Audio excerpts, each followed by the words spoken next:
ኢትዮጵያ ባለም አቀፉ መድረክ በኩራት ከፍ ብላ ታይታለች። ታሪክ ተሰርቷል። ታሪክ ተመዝግቧል። ክቡር ጠቅላይ ሚኒስትር ዶክተር አብይ አህመድ አኩርተውናል፣ ደስም ብሎናል። በአሁኑ ሰዓት በርካታ ኢትዮጵያውያን ደስታቸውን እየገለጹ ይገኛሉ። ማን ያወራ የነበረ ማን ያርዳ የቀበረ ይላል የአገሬው ሰው። በሚኒስትር ደረጃ የተሾሙ ከጠቅላይ ሚኒስትራችን ጋር አብረው የነበሩ የኢትዮጵያ የቁርጥ ቀን ልጆች የተሰማቸውን ደስታ እንዲሁም በፕሮግራሙ የተገኘውን አጠቃላይ ውጤትና ለኢትዮጵያውያን ያመጣውን ልዩ እድል እንዲህ በሚያምር ሁኔታ ገልጸውታል። በልዩ ትኩረት ሰጥተን የምናቀርበው የዜናና የመረጃ ጊዜያችን ነው። ትሰሙታላችሁ፣ ለአድማጮቻችንም ይቀርባል። ሌላው መረጃ ክቡራን አድማጭ ተመልካቾቻችን በአፋር ክልል ከስካሁኑ የተለየ ከባድ የሚባል የእሳተ ገሞራ ፍንዳታ ተከስቷል። በአይነቱም ልዩ ነው። የፍንዳታው ድምጽም በከፍተኛ ርቀት በአዲስ አበባም ጭምር ይሰማ እንደነበር ነው መረጃዎች እየወጡ የሚገኙት። ቪዲዮውን በቀጥታ ሳንቆራረጥ ኦሪጂናሉን ፉቴጅ ከቦታው ይዘንላችሁ መተናል። ለአድማጮች በልዩነት የምናሳያችሁ ቪዲዮ ነው። በሌላ መረጃ ከወደ ግብጽ በአባይ ግድብ ዙሪያ አወዛጋቢ ግራ የሚያጋባ መግለጫም ወጥቷል። በርካታ ኢትዮጵያውያን በሁኔታው ግራ ተጋብተውበታል። የዓለም አቀፉ ማህበረሰብም ግራ ተጋብቶበታል። ለአድማጮች እናቀርበዋለን። በሌላ መረጃ እስራኤል በሊባኖስ ቤሩት ከባድ የተባለ የአየር ድብደባ በማድረግ ላይ ትገኛለች። በዚህም አንድ ከፍተኛ የሂዝቦላህ አመራር ተገሏል። የሊባኖስ መንግስትም ዓለም አቀፉ ማህበረሰብ እስራኤልን ያስቁምልን ሲሉ በከፍተኛ ድምጽ ተማጥነዋል። አድማጮች ዝርዝሩን ትሰሙታላችሁ።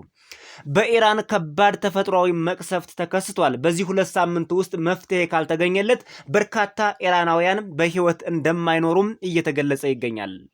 ለዝርዝሩ አብራችሁን ስትቆዩ ሙሉውን እናስደምጣቸዋለን። Hello world, hello Africa, hello Ethiopia. Ethiopia's effective participation in G20 summit has yielded strong results. CNN News Inside Africa, Ethiopia. November 24th, 2025. Ethiopia's inaugural participation in the G20 summit has proven highly effective, fruitful, and aligned with its strategic objectives. Prime Minister Abiy Ahmed led a dynamic delegation, engaging in over 20 productive bilateral discussions with world leaders and key international organizations. These interactions underscored Ethiopia's evolving role on the global stage as a proactive partner, not merely a recipient of aid or ideas. Ethiopian officials highlighted the summit's significance, emphasizing the country's contributions to global agendas on economic growth, sustainability, and African unity. Below is a summary of key statements from Ethiopian leaders, presented in bullet points for clarity. Prime Minister Abiy Ahmed. Our side-by-side engagements with over 20 country leaders and organizations demonstrate Ethiopia's commitment to meaningful dialogue. These bilateral discussions have opened new pathways for collaboration, advancing shared goals in trade, security, and development. Foreign Minister Gideon Timotheos. Ethiopia is not just an aid seeker, nor is symbolic presence, nor merely a receiver of ideas. We are a solution generator and agenda creator, bringing innovative perspectives to the table that benefit the entire G20 and beyond. ለመጀመሪያ ጊዜ በአፍሪካ ምድር በተካሄደው የጂ20 ስብሰባ ላይ ተጋባዥ ሆኖ መሳተፍ ብዙ ጠቀሜታ ያለው ለሀገርም ትልቅ ፋይዳ ያለው ነገር ነው። ኢትዮጵያ ድጋፍ የምትጠይቅ ወይም ቸሮታ የምትጠይቅ ሳይሆን የመፍትሄ አካል የሆነች በትብብር በአጋርነት አብራ የምትሰራ ሐሳብም የምታመነጭ መፍትሄም የምታቀርብ ሀገር እንደሆነች ለማሳየት ተችሏል። Planning Minister Dr. Fitsum Assefa. Ethiopia's selection for this G20 event was purposeful, fulfilling rigorous criteria through a distinct selection process. Our invitation reflects our robust economic growth, the Green Legacy Initiative, corridor and city reforms, and transformative mega projects that position us as a model for sustainable progress. የጂ20 አገራት ላይ ኢትዮጵያ እንድትሳተፍ ተጋብዛ ነው የተሳተፈችው። የጂ20 አባል ሀገር ባትሆንም ከተጋበዙ ጥቂት ሀገራት ውስጥ ናት እና የመጀመሪያው ነገር ለመጋበዝ መብቃት የተወሰነ መታየት ያለበት ክራይቴሪያ ስላለ ያንን በማየት ነው። ከተጋበዙ ሀገራትም እንግዲህ ቅድሚያ ከሚሰጣቸው ሀገራት ውስጥ ነው የሆነችው። እንግዲህ በኢኮኖሚ መጠን ለአፍሪካ ባለው አንድ ሀገር ለአፍሪካ ህብረትም ይሁን አጠቃላይ ለአፍሪካ ለአህጉሩ ለቀጠናው ባለው ኢንፍሉዌንስ ተደማጭነት ታሪካዊ እንግዲህ አስተዋጽኦ መሰረት ያደረጉና አሁን እየተሰሩ ያለው ስራዎችንም የለውጥ ስራዎች መሰረት በማድረግ ኢትዮጵያ በጂ20 ስብሰባ ላይ እንግዲህ ግሬት ቶይን የሚባሉ ናቸው አይደለም ሀገራት ስብሰባ ላይ ተጋብዛ ነው የሄደችው ማለት ነው። ይሄ ትልቅ ነገር ነው። መጀመሪያም በዛ መድረክ ላይ መጋበዝ ከዛ ባለፈ የጂ20 ሀገራት ስብሰባ የዛሬ 20 ዓመት አካባቢ ጀምሮ የተጀመረ ቢሆንም በአፍሪካ ምድር ላይ ለመጀመሪያ ጊዜ እየተደረገ ያለ ነው። Press Secretary Bilen Seyong-Waldias. At this G20 event, Ethiopia represents Africa, advocates for Africa, and symbolizes Africa's potential. By raising continental issues in unity, we address common African affairs at a critical time, amplifying voices that drive equitable global change. ክቡር ጠቅላይ ሚኒስትር አብይ አህመድ ከሉካቸው ጋር በደቡብ አፍሪካ ጆሃንስበርግ ለቡድን 20 ወይም G20 የሚባለው ስብሰባ 2 ቀናት አሳልፈው ነበር እዛ እና በጣም አመርቂ የሚባል በጣም ውጤታማ የሚባል ስብሰባዎችን አካሂደዋል። በጣም ብዙ የሀገራት መሪዎች ጋር ተነጋግረዋል። ለምሳሌ እንግዲህ ያው የመጀመሪያው ሆስት ሲያደርጉን ከነበሩት ከሲሪል ራማፖዛ ጋር ተወያዩት የነበረው እዚህ ላይም እንግዲህ በጣም ዋነኛ ነገር አንስተው የነበረው ተጋበዙት የአፍሪካ ሀገራት ቀደም ብለው ከጉባኤው ከመጀመሩ አንድ ቀን በፊት ተገናኝተው ተወያይተው ነበር ኮመን የሆነ አጀንዳ ኖራቸው ወደዚህኛው ስብሰባ ለመግባት ማለት ነው። ይሄ እንግዲህ የዳበረ የመጣ ነገር ነውና እንደምናስተዋውሰው ክቡር ጠቅላይ ሚኒስትር በተለያዩ መድረኮች ላይ በተለያዩ ዓለም አቀፍ መድረኮች ላይ ሁሌ የሚያነሷቸው ነው። እዚህም የአፍሪካ ህብረት ስብሰባዎች የሚደረጉበት ሰዓት ላይ የአፍሪካ ድምጽ አንድ ሆኖ የዓለም አቀፍ መድረኮች ላይ መነሳት አለበት። እንደ አንድ ድምጽ ያሉን ሐሳቦችና ፍላጎቶች ማንሳት አለብን። ይሄ ደግሞ ጊዜያችን ነው የሚለውን ነገር ሐሳብ ሲያነሱበት የነበረው ነውና ይሄም ስብሰባ የዛ አውትካም ነው ብሎ ማየት ይቻላል ማለት ነው። Finance Minister Ahmed Shide. Ethiopia is effectively utilizing global funds to advance health initiatives and ecological well-being. We have also championed strong advocacy for the Global Fund across Africa, ensuring resources reach those who need them most, and fostering resilient health systems continent-wide. በደቡብ አፍሪካ የተዘጋጀው የጂ20 አባል ሀገራት የመሪዎች ጉባኤ ላይ በክቡር ጠቅላይ ሚኒስትራችን የሚመራ ከፍተኛ ልዑካን ቡድን እየተሳተፈ ይገኛል። በዚህ አጋጣሚ የኢትዮጵያን ጥቅም በከፍተኛ ደረጃ የሚያስጠብቁ የተለያዩ የባይላተራል አገር መሪዎችና እንዲሁም የመልቲላተራል ተቋማት ኃላፊዎች ጋር እጅግ በጣም ስኬታማ ውይይት ተደርገዋል። በተለይ ደግሞ የግሎባል ፈንድ ለጤና ያለውን ድጋፍ አጠናክሮ እንዲቀጥል የገንዘብ ልገሳ ፕሮግራም ላይ ኢትዮጵያ ድምጿን ያሰማችበት ነው። የአፍሪካ ሀገሮችን በመወከል ከግሎባል ፈንድ ተጠቃሚ ከሚባሉ ሀገሮች አንዱና ዋነኛዋ ኢትዮጵያ ነች። ሰፊ የሆነ የጤና ፕሮግራም ነው ኢትዮጵያ ያላት ከግሎባል ፈንድ ጋር። ግሎባል ፈንድ ለቀጣይ ዓመታት የሚሰጠውን ስራ አጠናክሮ እንዲቀጥል ከ11 ቢሊዮን ዶላር በላይ ልገሳ የተካሄደበት ነው። በዚህ ላይም ኢትዮጵያ ልገሳውን እንዲሳካ የበኩሏ ሚና ተወጥታለች ማለት ነው። This summit marks a milestone for Ethiopia, reinforcing its leadership in African affairs while contributing actionable solutions to pressing global challenges. As discussions continue, Ethiopian officials remain optimistic about the tangible outcomes that will emerge from these engagements. ኢትዮጵያ ሰው አላት። ኢትዮጵያ መሪ አላት። ታላቅ ነበርን፣ ታላቅ ሆነናል። ክቡር ጠቅላይ ሚኒስትር ዶክተር አብይ አህመድ አኩርተውናል፣ ደስም ብሎናል። ኢትዮጵያ በቡድን 20 አባል ሀገራት ወይም በጂ20 በደቡብ አፍሪካ በተካሄደው ጉባኤ ላይ አጀንዳ ሰጪ ነበረች። አጀንዳ ቀርጻም ነበር። የአፍሪካን ጉዳይ፣ የኢትዮጵያን ጉዳይ፣ የቀጠናውን ጉዳይ ለአባል ሀገራቱ በግልጽ አስረድታለች። ለኢትዮጵያና ለአፍሪካ የሚበጁ ውሳኔዎችም እንዲወሰኑ አድርጋለች። በዚህ ጉባኤ ላይ በአጠቃላይ ኢትዮጵያ የተሳካ ግቡን እየመታ ስብሰባ ነበር ያደረገችው።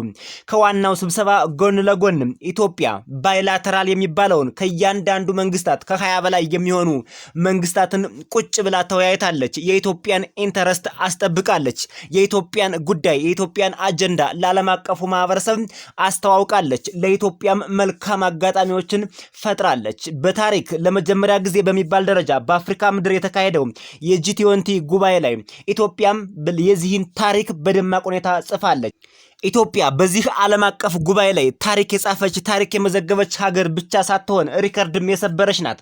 በታሪክ ለመጀመሪያ ጊዜ ጠቅላይ ሚኒስትር ዶክተር አብይ አህመድ ከ20 በላይ የሚሆኑ መንግስታትን ቁጭ ብለው የሀገራቸውን ሁኔታ፣ የሀገራቸውን ፖሊሲ እንዲሁም የመንግስታቸውን እሳቤ፣ የቀጠናውን እሳቤ አጠቃላይ አስረድተው መተማመን ላይ የደረሱበት ለኢትዮጵያውያን ብሎም ለአፍሪካውያን መልካም አጋጣሚዎች እንዲመጡ ከፍተኛ ስራ የሰሩበት መድረክም ነበር። የትኛውም ሀገር መሪ በአንድ ቀን ከ20 በላይ መሪዎችን በዚህ ደረጃ አግባብቶ በፈገግታ የተሞላበት እንዲሁም በጣም በርካታ ዓለም አቀፍ ድርጅቶችን አይኤምኤፍ፣ ወርልድ ባንክ፣ የአፍሪካ ልማት ባንክ የሚባለው ሌሎችም ዓለም አቀፍ ድርጅቶችን በአንድ ቀን በዚህ ጉባኤ የተስተናገዱበትና ጠቅላይ ሚኒስቴራችን ጋር ልዩ ውይይት ያደረጉበት ነበር። ለዚህም ጠቅላይ ሚኒስቴሩ በጂኔስ መዝገብ ይስፈሩ እስኪባል ድረስ ሪከርዱን ሰብረውታል ማለት ነው።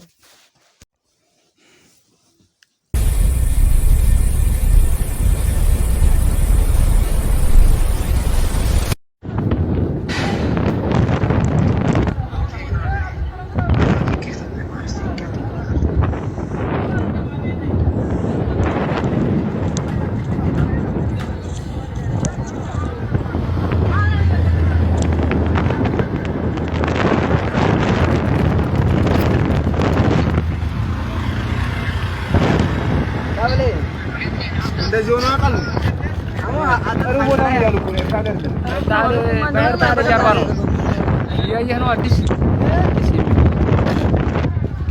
ደግሞ ተተነውሳ ነው አዲስ እኔ መኪና መስለኝ እኮ እንዳገል መኪና ነው ምንድነው ያ ቫይብሬት ያለው ነገር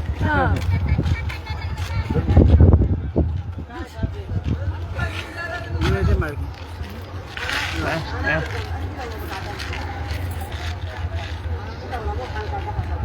አንተ ታብለኝ አንቀዳ ይሄ ነው ማይዳና አላ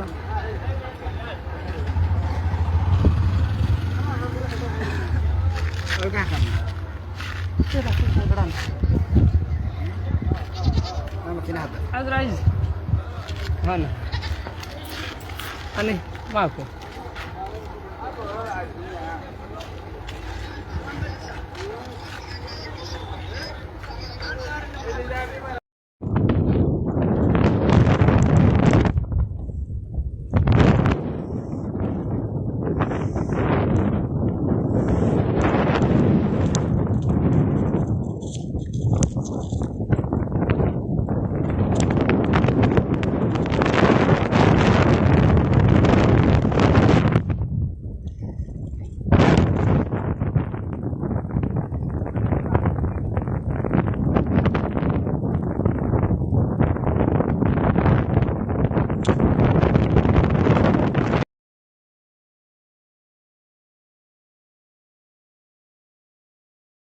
Rare explosive eruption at Ethiopia's Haile Gubi volcano in Ethiopia's Afar region began its first confirmed eruption in recorded history. The explosive eruption started around 11:30 local time and produced a dense ash plume that rose to 10 to 15 kilometers altitude. The plume contained pyroclasts and possibly volcanic lightning, then dispersed northwest toward Djibouti and Yemen and eastward across Oman and the Arabian Sea. Explosive activity paused by evening, though lower-level ash and sulfur dioxide emissions continued. A magnitude 4.7 earthquake struck nearby a few hours later, reflecting ongoing tectonic rifting and magma movement. Because the volcano lies in a remote part of the Danakil Depression, no casualties or damage to settlements were reported, but regional aviation alerts were issued and tourism access near Erta-Ile was restricted. This event marks a significant new phase of volcanic activity in one of Earth's most active continental rift zones. ግብጽ በአባይ ግድብ ዙሪያ እጅግ አነጋጋሪ አወዛጋቢ የሆነ መረጃ አውጥታለች። ኢትዮጵያ ተጨማሪ 2 ተርባይኖችን ለማንቀሳቀስ ከፍተኛ የሆነ ውሃ ለቃብናለች። የግብጽ ማሳዎች በሙሉ ተበላሽተውብናል። የእርሻዎቻችን ሁሉ በጎርፍ ተጥለቅልቀዋል። ይህንን ለመቋቋም በተወሰነ መልኩ እንኳን እንዲያስችለን አንድ ታላቅ ሐይቅ በግብጽ ክፍት አድርገናል። ይህን ውሃ አብዞርብ እንዲያደርግ በሚል ኢትዮጵያን ከሳለች። ከዚህ በፊት ኢትዮጵያ የአባይ ግድብን በመገደቧ የውሃው ፍሰት ይቀንስብናል፣ ህልውናችን ላይ አደጋ ተደቅኖብናል ሲሉ ክሳቸውን ያሰሙ ነበር። አሁን ደግሞ በተቃራኒው ውሃ በዛብን፣ ውሃ በላን፣ ውሃ አጥለቀለቀን ሲሉ ተደምጠዋል። ግራ የሚያጋቡ ዜጎች፣ ግራ የሚያጋቡ ህዝቦች ሆነው ተገኝተዋል። ዝሮ በኢትዮጵያ ላይ ያላቸውን ጥላቻ ለማንጸባረቅ በየትኛው ቀዳዳ እንሄድ የሚለውን ቀዳዳ በመፈለግ ላይ ይገኛሉ። ኢትዮጵያ ለምን አደገች የሚለው ነጥባቸው በዋናነት አተኩረው የሚሰሩበት ጉዳይ መሆኑንም ተረድተነዋል። በጭራሽ የአባይ ግድብ በመገደቡ ለግብጽ የሚሄደው ውሃ እንደማይቀንስም 100% አረጋግጠናል። ምክንያቱም ግብጽ በአሁኑ ሰዓት በጎርፍ ተጥለቀለኩ እያለች ነው እንጂ ያለችው ውሃ ቀነሰብኝ ስትል ተደምጣ አትታወቅም። የአባይ ግድብ ከተገደበበት ጊዜና ሰዓት ጀምሮ ወደ ግብጽ የሚሄደው ውሃ በጭራሽ ቀንሶ አያውቅም። አሁን ደግሞ በሳተላይት አየነው የሚሉት መረጃ እንደሚያሳየው ኢትዮጵያ ተጨማሪ 2 ተርባይኖችን ለማንቀሳቀስ ከፍተኛ ውሃ ለቃብናለች። በሳተላይትም ተመልክተነዋል ሲሉ ነው የተደመጡት።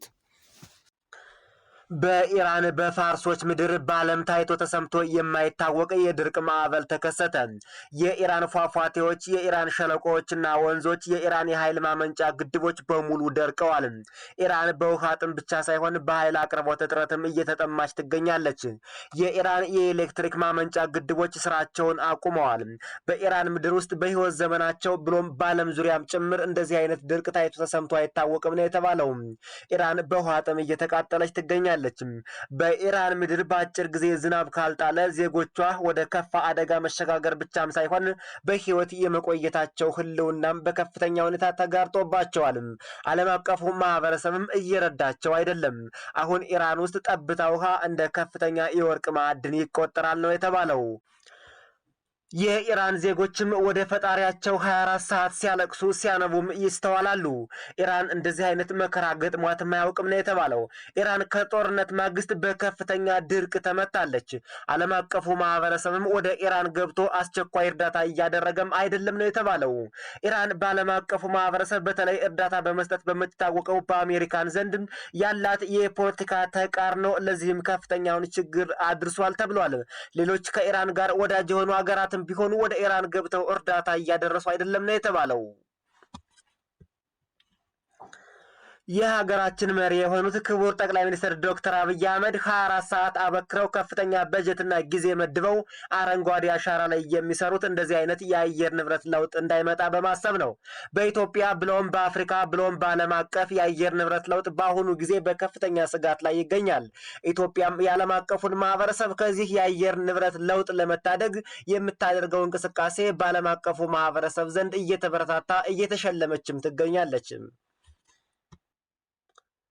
ፋርሶች ከፍተኛ ገንዘባቸውን ረጅም ጊዜያቸውንና ጉልበታቸውን የጦር መሳሪያ ምርት ላይ የኒውክሌር ፕሮግራም ላይ እና ጦርነት ላይ በመዋላቸው ለሀገራቸው በቂ ልማት ባለመስጠታቸው ከፍተኛ አደጋ ተደቅኖባቸዋል ተብሏል። እስራኤል ግን በዚህ በኩል በጣም ብልጥ ናት። የህንድ ውቅያኖስን የዓለም ውቅያኖሶችን በሙሉ በሚባል ደረጃ ዳይቨርሽን ካናል በመስራት መላ እስራኤላውያንን እንዲያረሰርስላቸው አድርገዋል። በእስራኤል ምድር አሁን ምንም አይነት የውሃ ችግር አይታይም ነው የተባለው። ጠቅላይ ሚኒስትር ዶክተር አብይ አህመድ በአንድ ወቅት የተናገሩት ታላቅ ነጥብ ለዓለም አቀፍ መሪዎች ሁሉ ይሰራል። በአንድ እጃችን ስንዋጋ በአንድ እጃችን ልማት ላይ ማተኮር አለብን ያሉትም ወሳኝ ነጥብ ሆኖ ተገኝቷል። ሁልጊዜም ጦርነት ላይ ከፍተኛ በጀት ጊዜና እውቀትን መመደብ ዜጎችን በአንድና ባልታሰበ ሁኔታ እንዲሁም ለችግር ማጋለጥ ነውም ተብሏል። እስራኤል በደቡባዊ ሊባኖስ በፈጸመችው የአየር ጥቃት አንድ ከፍተኛ ቁልፍ የሂዝቦላህን ወታደራዊ አመራር ገድያለው ስትል ሪፖርት አደረገች። ግለሰቡ ወይም ከፍተኛ የሂዝቦላህ ወታደራዊ አመራርና አዛዥ የተባለውም ሃይታማን አሊ ታባታቢ ይባላል። አሜሪካ በጀስቲስ ሪዋርድ ወይም ደግሞ ለፍትህ ሽልማት በምትለው በአንድ ፕሮግራም ይህን ግለሰብ አሳልፎ ለሰጠኝ ወይም በዚህ ግለሰብ ላይ እርምጃ ለወሰደ 5 ሚሊዮን የአሜሪካ ዶላር ሰጣለሁ ብላ ነበር። ግለሰቡ በሲሪያና በየመን የሽብር ተግባሮችን በመፈጸም እንዲሁም ዓለም አቀፍ አሸባሪም ነው ብላ አሜሪካ ፈርጃው ነበር። ይሁንና እስራኤል እንግዲህ በዛሬው ዕለት ነው በዚህ ግለሰብ ላይ ከፍተኛ የሆነ የአየር ጥቃት በመፈጸም እርምጃ ወስጃለሁ ስትል ሪፖርት ያደረገችው። ታባታቢያ ይባላል። 5 ሚሊዮን የአሜሪካ ዶላር ይሄን ግለሰብ ላገኘ አሜሪካ ሰጣለሁ ስትል ቆይታ ነበርም በእስራኤል እጅ ህይወቱ አልፏል ማለት ነው።